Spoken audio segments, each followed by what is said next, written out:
The lantern swayed in the wind, casting trembling shadows across the barn walls. Outside, the storm raged like an untamed beast, rain pounding the roof, wind howling through the cracks of the wooden structure.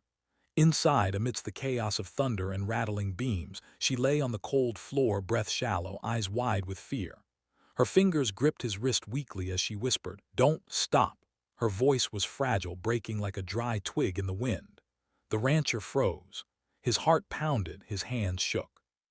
He thought he understood what she meant, but he didn't. And what happened that night would change both of their lives forever.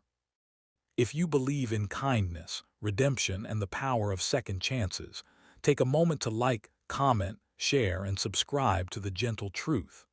Your support brings more heartfelt, meaningful stories to life.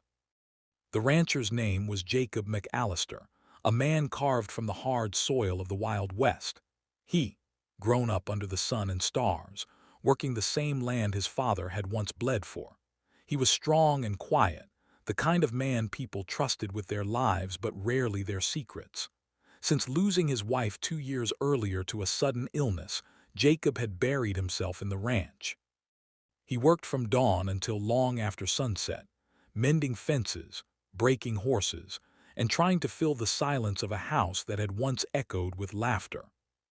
One autumn evening, as he returned from the town's supply run, he noticed something strange near the far fence. A woman collapsed on the muddy road, drenched from the rain.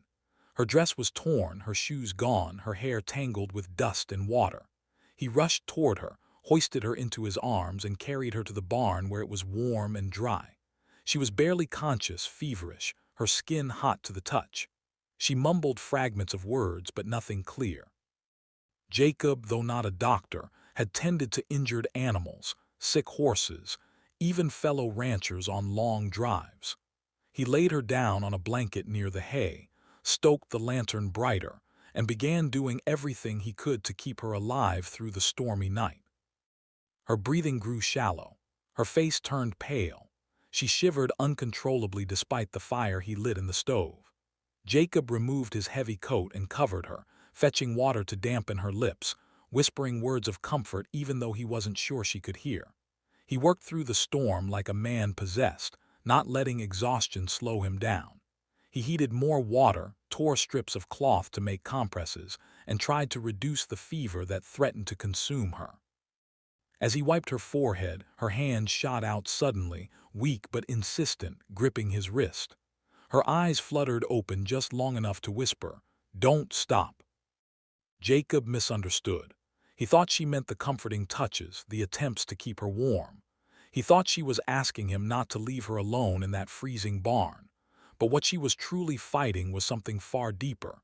She was on the edge between life and death, clinging to his presence as an anchor, begging him not to give up on her. He didn't realize that at that moment, his persistence meant more than he would ever understand. Through the long night, Jacob never left her side. He fought against his own grief, memories of the night his wife had taken her last breath still burning in his chest. Back then, he had been helpless, watching the light fade from the woman he loved, unable to change a thing. But tonight was different. This time, someone needed him, and he wasn't going to let her slip away. He fed the fire until his hands were blistered, replaced wet cloth after wet cloth, whispered encouragement into the howling dark. The storm outside matched the storm inside his heart, a furious, relentless battle to keep hope alive. By morning, the rain had stopped. The world outside lay washed and quiet. Inside the barn, the woman's breathing had steadied. Her fever broke with the dawn. Jacob leaned back against a beam, utterly exhausted, his hands still wrapped around hers. For the first time in years, he felt something unfamiliar stirring inside him, not grief, not emptiness, but a quiet sense of purpose. Her name was Eliza, he learned later. She was a runaway from a nearby mining settlement, escaping a brutal foreman who treated women like property. She had fled on foot through the night, with nothing but desperation pushing her forward. She had walked until her body collapsed on Jacob's road. When she awoke fully, days later, she found herself in a warm room, clean clothes, and food waiting beside her. She had expected cruelty or indifference, but what she found was quiet kindness. The days that followed brought change neither of them had planned for. Jacob let her stay until she recovered. She helped around the ranch, at first weakly, then with surprising skill. She knew how to calm a horse, mend a fence, and cook hearty meals. Slowly, the house began to feel alive again. The empty rooms no longer echoed with silence but with the sounds of life returning. A kettle whistling, Boots by the door, soft humming in the kitchen. Jacob, who had once believed his heart had died with his wife, found himself looking forward to each morning again. But it wasn't just gratitude that connected them. One afternoon, while repairing the barn roof together, Eliza opened up about her past.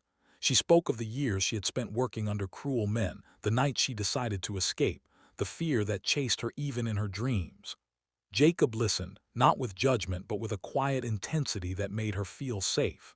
And in return, she asked about his wife. He told her everything, not in a flood but in fragments. For the first time since her death, he spoke the memories out loud, and instead of pain alone, he felt warmth too. Spring came, and with it, new beginnings.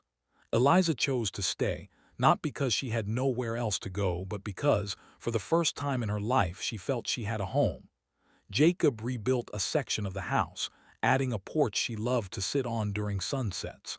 They worked side by side, building something neither of them had expected, a future. Jacob often thought back to that night in the barn, the storm raging, her whispering, "Don't stop." He had misunderstood the words, but in the end, he hadn't stopped. He hadn't stopped fighting for her life, for the flicker of hope she carried. And in doing so, she had unknowingly given him a reason to live again. If this story touched your heart, please don't forget to like, share, and subscribe to The Gentle Truth. Your support helps us bring more emotional, inspiring stories to life. Before you go, write a comment below and tell us what moment in this story moved you the most. We'd love to hear your thoughts and feelings.